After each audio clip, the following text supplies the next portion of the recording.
তুই একা পারবি নিয়ে যেতে ওগুলো?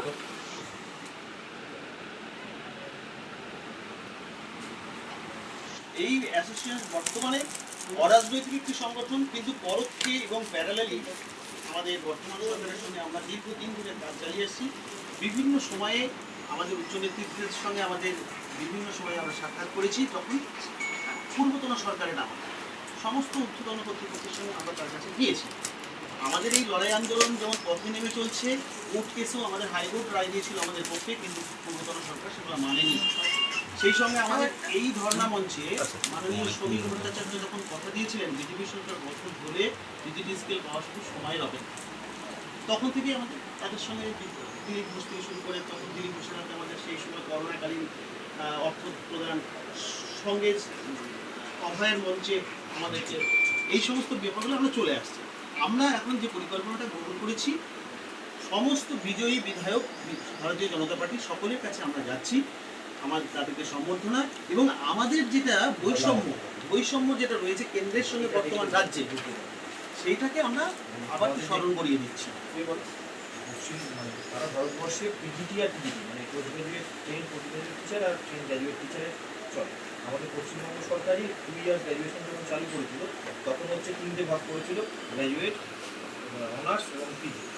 এবার কিন্তু দেখুন তৃতীয় পে কমিশন থেকে সেন্ট্রালি যেমন ডিফারেন্স থাকে পিজিটি আর টিজিটিতে, রাজ্যেও সেরকম ডিফারেন্স থাকে।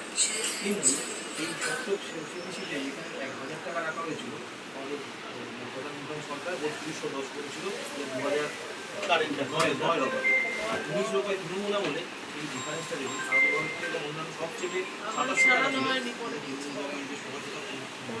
টাকা প্রারম্ভিক বেতন। আমরা যারা 20,000 চাকরি করি সেটা হয়তো 15,000। এই যে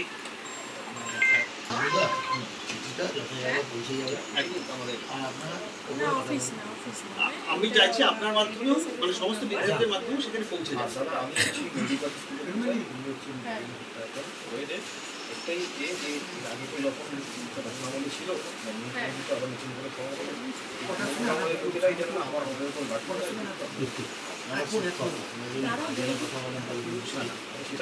আমাদের দেখতে পাচ্ছি তারা ঢোকার চেষ্টা ম্যান্ডেটারি হয়েছে, কোনো পলিটিক্যাল কেউ কমিউনিটি থাকবে, ডিডিও তৈরি হচ্ছে, একজন এক্সিকিউটিভ অফিসার থাকবে আর প্রেসিডেন্ট তারাই করে কোনো পলিটিক্যাল ইন্টারফারেন্স এনইপিতে যেটা বলা হচ্ছে সেরকমই যা সিদ্ধান্ত ওপরে হয়েছে সেটা ওয়ার্ক কন্ট্রোল ইয়ার হিসেবে যখন থাকছে বা একাডেমিক কাউন্সিল ওই সময়তে ধরুন মসজিদাদের সব চেনা লোকেরা থেকে তো অনেক আগে হয়ে গেছে, ছেড়ে দিন, এখন কী হবে সেটা দেখুন, কোথাও অসুবিধা হলে ভুল হলে জানান, আমরা সেটাও গ্রাজুয়েট টিচার্স অ্যাসোসিয়েশন হুগলি জেলার পক্ষ থেকে চুঁচুড়া বিধানসভার মাননীয় বিধায়ক সুবীর নাগ মহাশয়কে আজ সম্বর্ধনা জ্ঞাপন করলাম।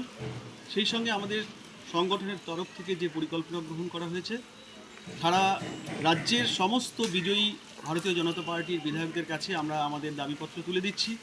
আমাদের যে দাবিপত্র সেটি হলো টিজিটি স্কেলের দাবিপত্র। দীর্ঘদিন ধরে আমরা আন্দোলন করছি, রাস্তায় নেমে আমরা বহুদিন ধরে আন্দোলন করেছি। কোর্টে আমাদেরকে সুনির্দিষ্ট পথে আমাদের যে বৈষম্য রয়েছে সেই বৈষম্য মিটিয়ে দেওয়ার নির্দেশ দিয়েছিল, কিন্তু পূর্বতন সরকার সেগুলো কর্ণপাত করেনি। মূলত আমাদের যে বৈষম্যটা, সারা ভারতবর্ষের একজন পোস্ট গ্রাজুয়েট টিচার এবং একজন গ্র্যাজুয়েট টিচারের বেসিক বেতন কাঠামোর যে পার্থক্য সেটা 2700 টাকা, কিন্তু আমাদের রাজ্যে সেই একজন পোস্ট গ্রাজুয়েট টিচার এবং গ্র্যাজুয়েট টিচারের বেতনের পার্থক্য প্রায় 10,000 টাকা। এই যে বিপুল পার্থক্য সারা ভারতবর্ষের আর কোথাও নেই। আমাদের এই বৈষম্য দূরীকরণের জন্য আমরা দীর্ঘদিন আন্দোলন করছি, কিন্তু সবথেকে বড় কথা হাইকোর্ট রায় দিয়েছিল, সেই রায় পর্যন্ত পূর্বতন সরকার কর্ণপাত করেনি।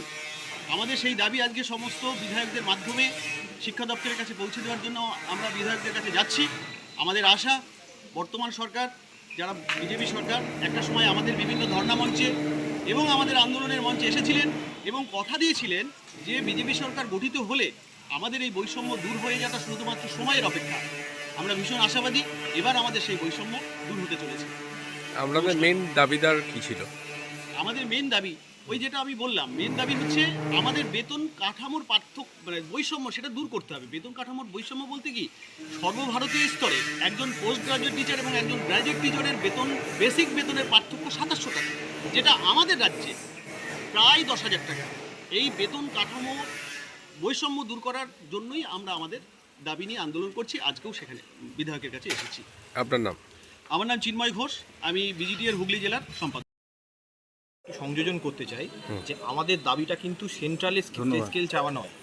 ভারতবর্ষের যে কোনো রাজ্য সরকারগুলো, সেখানে বিজেপি সরকার থাকুক বা বিজেপি সরকার থাকুক, সব জায়গাতেই কিন্তু টিজিটি এবং পিজিটি স্কেলের তারতম্য মানে অন্তরটা কিন্তু একই আছে, যেটা পশ্চিমবঙ্গে নেই। আমাদের দাবি এই যে ব্যতিক্রমটা, এটাকে নর্মালাইজ করা। এটার জন্যই আমাদের আন্দোলন। এবং পূর্ববর্তী যদি পে কমিশনগুলো দেখা হয় তাহলে দেখতে পাওয়া যাবে, তার আমরা একটা রূপরেখা বিধায়ক বা স্যারের কাছে দিয়েছি, যে সেখানে প্রত্যেকটা পে কমিশনে যে ধরনের পার্থক্য থাকতো সেন্ট্রালে, একই ধরনের পার্থক্য মেনটেন করা হয়েছিল কিন্তু পশ্চিমবঙ্গ।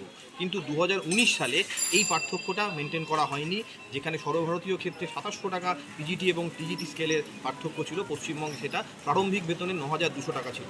তাহলে ভাবুন, যারা আমরা 18 বছর 20 বছর চাকরি করছি, তাদের ক্ষেত্রে এই বেতনের ফারাকটা কিন্তু 15,000 টাকা প্লাস। আমরা এই বৈষম্যটা মানে নিরসনের জন্যই আন্দোলন এবং দাবি করছি, এবং সেটাই মাননীয় বিধায়ক সাহেবের মাধ্যমে আমরা ঊর্ধ্বতন কর্তৃপক্ষের কাছে পৌঁছতে চাই। আপনার নাম? আমার নাম সঞ্জীব চ্যাটার্জি, আমি বিজেটিএ হুগলি জেলার সভাপতি।